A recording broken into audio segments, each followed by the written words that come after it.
Good morning student. Saint JKL college की online class में आपका स्वागत है। ठीक है, मैं आपको पढ़ाने वाला हूँ बीकॉम फर्स्ट ईयर वालों को अकाउंटेंसी में देखिए अपने फर्स्ट बुक होती है कॉर्पोरेट अकाउंटिंग और सेकंड बुक होती है स्टैटिक्स। दो बुक चलती है, एक तो कॉर्पोरेट अकाउंटिंग और एक स्टैटिक्स। तो आज अपन पढ़ेंगे स्टैटिक्स के बारे में। उसके बारे में आपको पहले से भी थोड़ी सी नॉलेज भी है, इसलिए आप अपन पढ़ेंगे स्टैटिक्स के बारे में। देखिए स्टैटिक्स के बारे में अपन पहले कॉमन टॉपिक लेते हैं। कॉमन टॉपिक जैसे अपने आता है माध्य, मध्यिका और बहुलक। ये चैप्टर आप पहले भी पढ़ चुके हैं। ठीक है, सबसे पहले अपन लेते हैं माध्य को। किसकी बात करते हैं अपन? माध्य की बात करते हैं। ठीक है, माध्य को अपन समांतर माध्य भी कहते हैं। क्या कहते हैं? समांतर माध्य भी कहते हैं। ठीक है, समांतर माध्य ज्ञात करने की देखो तीन विधियां होती है, पहली, दूसरी और तीसरी। पहली विधि की बात करते हैं अपन प्रत्यक्ष विधि। पहली विधि कौन सी है? प्रत्यक्ष विधि। देखिए अभी मैं इनकी थ्योरी के बारे में ज्यादा डिटेल नहीं कर रहा हूं, अभी मैं इनके प्रैक्टिकल क्वेश्चन बता रहा हूं आपको। पहली विधि है प्रत्यक्ष विधि। इसका फॉर्मूला होता है summation x I upon N. Summation या इसको हिंदी में कहते हैं सिग्मा। इसका मतलब होता है टोटल। ठीक है, यूनान से लिया गया शब्द है जिसका मतलब होता है टोटल, यानी कि x का टोटल करेंगे और उसमें n से डिवाइड करेंगे तो क्या आ जाएगा? समांतर माध्य। ये समांतर माध्य का साइन होता है। पहली विधि आ गई प्रत्यक्ष विधि। दूसरी विधि होती है कल्पित माध्य विधि। इसमें फॉर्मूला होता है a plus sigma F I D I upon sigma F I. ठीक है, क्या फॉर्मूला होता है? a plus sigma F I D I upon sigma F आई। फिर विधि होती है अपने पग विचलन विधि या रीति। ठीक है, इसमें फॉर्मूला होता है a plus sigma F I. ठीक है, इसको अपन यू आई भी बोल सकते हैं, यू आई और बटे में सिग्मा एफ आई इंटू आई। ठीक है, अलग अलग राइटर्स की बुक्स के अंदर अलग अलग फॉर्मूले होते हैं। जैसे कि कई राइटर्स की बुक्स में इसको A plus sigma F D X बोलते हैं और इसको सिग्मा एफ, इस तरीके से होता है। और इस फॉर्मूले को क्या बोलता है? A plus sigma F D X upon sigma F और इसके ऊपर हल्का सा डेस लगा दिया जाता है इस विधि में और इनटू आई। ये वाला भी फॉर्मूला चलता है। दोनों का मतलब एक ही है, किसी से भी करेंगे तो आंसर वही आएंगे। ठीक है, तो अपन कुछ क्वेश्चन करते हैं अब समांतर माध्य के।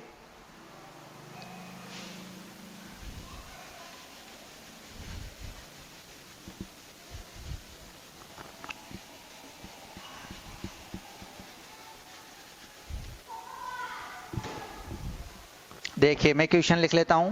जैसे मैंने लिखा x, ये x की वैल्यू, ये f की वैल्यू। x का मतलब ये है कि जिसके बारे में अपन सूचना एकत्रित कर रहे हैं वह तो x हो गया, और f उसकी फ्रीक्वेंसी या बारंबारता। जैसे कह दे कि मैंने कुछ बच्चों का टेस्ट लिया और फिर टेस्ट लेने के बाद में मैंने लिखा कि 2 नंबर या 2 मार्क्स लाने वाले कितने स्टूडेंट है? 5 स्टूडेंट। फिर मैंने लिखा 3 मार्क्स लाने वाले 2 स्टूडेंट, 4 मार्क्स लाने वाला 1 स्टूडेंट, 5 मार्क्स लाने वाले 2 स्टूडेंट, 6 मार्क्स लाने वाले 3 स्टूडेंट, 7 मार्क्स लाने वाले 2 स्टूडेंट, 8 मार्क्स लाने वाले 4 स्टूडेंट और 9 मार्क्स लाने वाले 2 स्टूडेंट और 10 में से 10 लाने वाले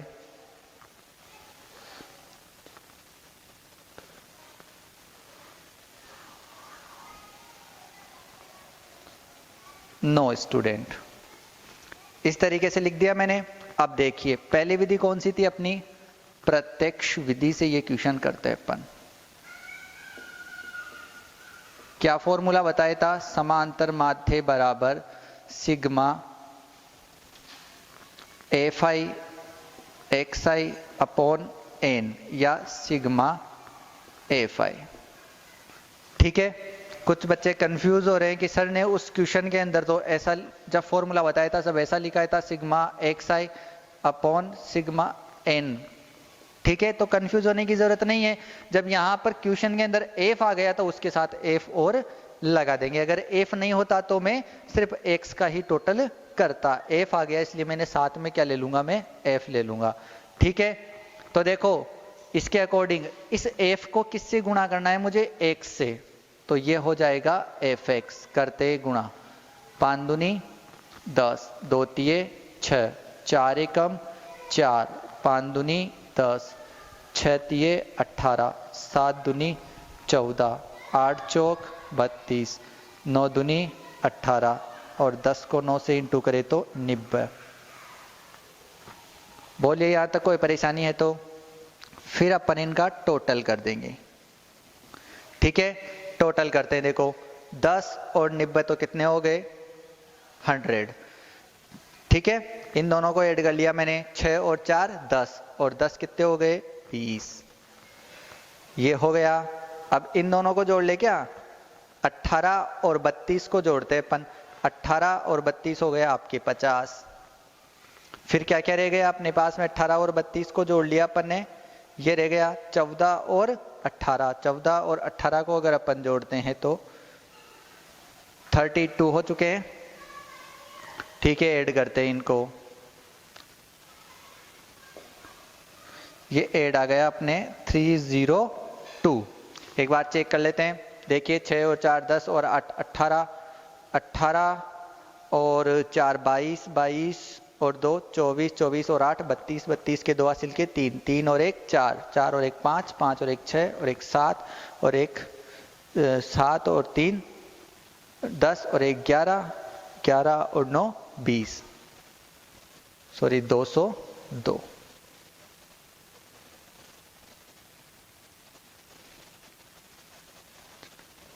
ठीक है, तो यहां पे टोटल लिख दिया अपन ने 202 बटे में क्या है सिग्मा एफ आई। ये एफ का कॉलम है क्या,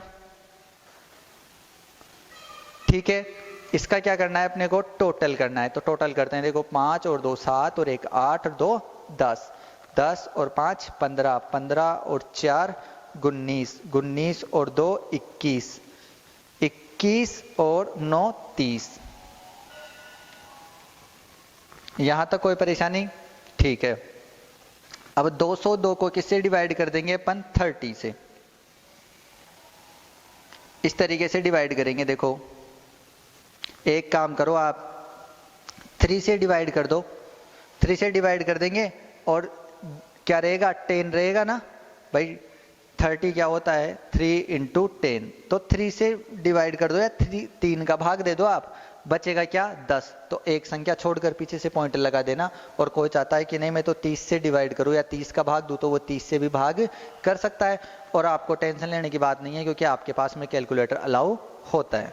ठीक है, तो देखो करते हैं अपन, 3 छिंग 18 बच गए 2, 3 7 21, ठीक है, बच गया 1।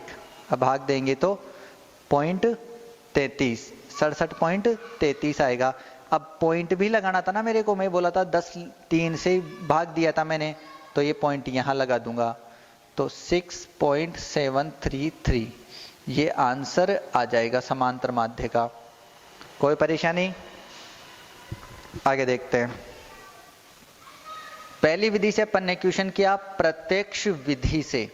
अब अपन दूसरी विधि काम में लेंगे, कल्पित माध्य विधि, जो कि मैंने बताई थी कल्पित माध्य विधि।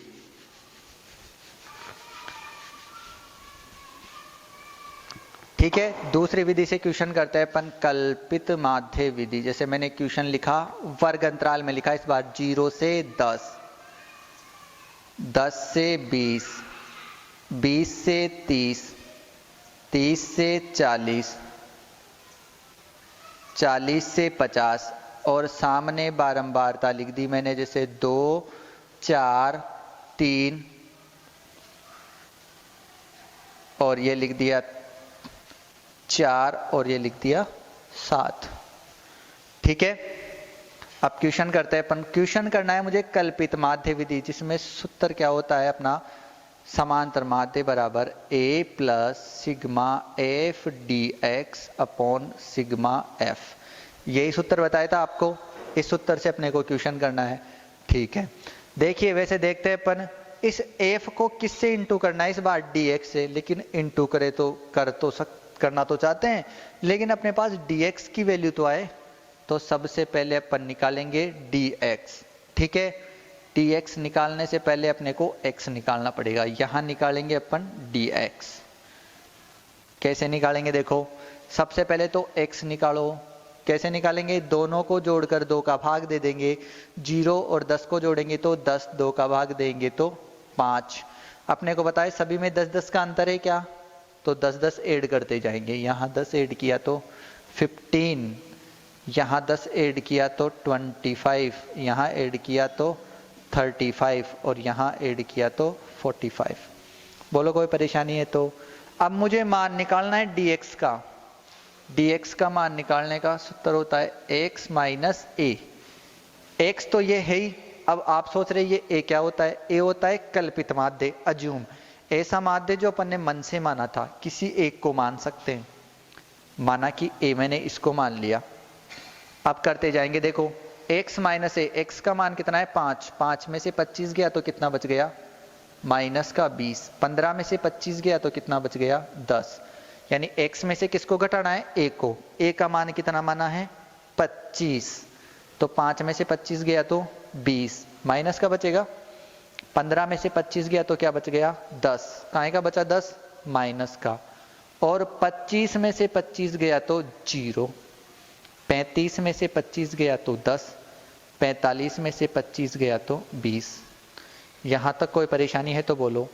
अब सूत्र पे चलते हैं। सूत्र के अनुसार इस dx को किससे इंटू करना है, f से। कैसे पता चला, अपन जानते हैं जब ऐसा लिख देना अपन x y, x और y के बीच में कोई साइन नहीं है या कोई चिन्ह नहीं है ना, इसका मतलब इन दोनों को इंटू करना है, गुणा करना है। तो f और dx के बीच में कोई चिन्ह नहीं है, तो इन दोनों को क्या करना है, गुणा करना है। f को किससे गुणा करना है, dx से। तो ये हो गया f dx। चलो ये f का कॉलम, ये dx का कॉलम गुणा करो। ये हो गया 20 दूनी 40, ये हो गया 10 दूनी 40। इन दोनों को गुणा करा तो 0, 0 से किसी भी संख्या को गुणा करो तो 0 ही आता है। 4 को 10 से गुणा करा 40, 7 को 20 से गुणा करा 140। कोई परेशानी। चलो ये देखो माइनस माइनस की संख्या और ये है प्लस प्लस की। माइनस माइनस के कितने हो गए 80 और प्लस प्लस के कितने हो गए 180।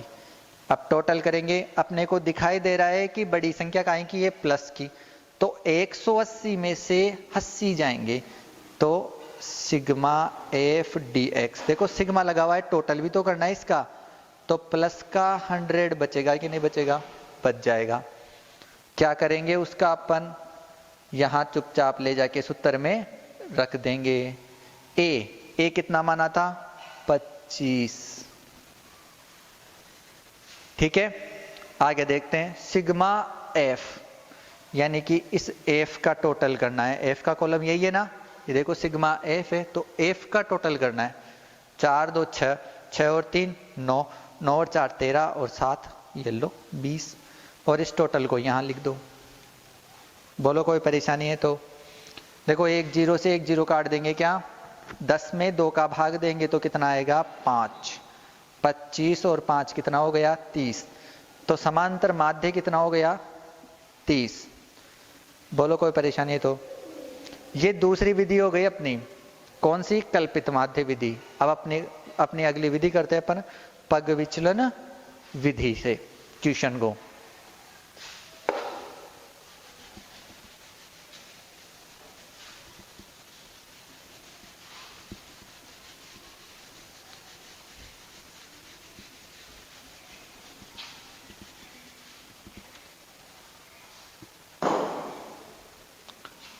ठीक है, अगली विधि से करते हैं। अगली विधि है पग विचलन विधि। उसके लिए क्वेश्चन लिख लेते हैं। जैसे मैंने लिखा 0 से 10, 10 से 20, 20 से 30, 30 से 40, 40 से 50। ठीक है, फिर उसके सामने f यानी कि बारंबारता मैं लिख लेता हूं, जैसे 5, 4, 2 और यहां पे ले लेता हूं 7 और यहां ले लेता हूं 2। ठीक है, अब इसको अपन पग विचलन रीति से करते हैं। पग विचलन रीति से मैंने आपको सूत्र बताया था पहले, वो लिखते हैं। समांतर माध्य बराबर a plus sigma F D x. ये इसके ऊपर हल्का सा बार लगा देते हैं, सिग्मा एफ और इंटू आई। आई से इंटू करो, या कई किताबों में आई की जगह एच भी लिखा हुआ होता है। ठीक है, आगे करते हैं अपन। सबसे पहले किसका मान निकालेंगे? एक्स का। कैसे निकालेंगे? दोनों को जोड़कर 2 का भाग दे देंगे। दोनों को जोड़कर किसका भाग दे देंगे? 2 का। तो 10 और 0 को जोड़ो, कितने हो गए? 10 और 0 को जोड़े तो हो गए 10 और 2 का भाग दिए तो 5। अब अपने को पता है यहाँ पे 10-10 का अंतर है क्या, तो 10-10 जोड़ते जाएंगे। 15, 25, 35, 45। और किसी को डाउट हो तो कहीं पे भी करके देख लो। दोनों को जोड़ो, 30 और 40 70, 2 का भाग देंगे तो 35 आ गया। अब सूत्र के अनुसार मेरे को f को इस dx से इंटू करना है, जिसके ऊपर ये हल्का सा बार लगा हुआ है। तो पहले इसकी वैल्यू आएगी, जब भी तो f से इंटू करूंगा। तो ये वैल्यू निकालते हैं।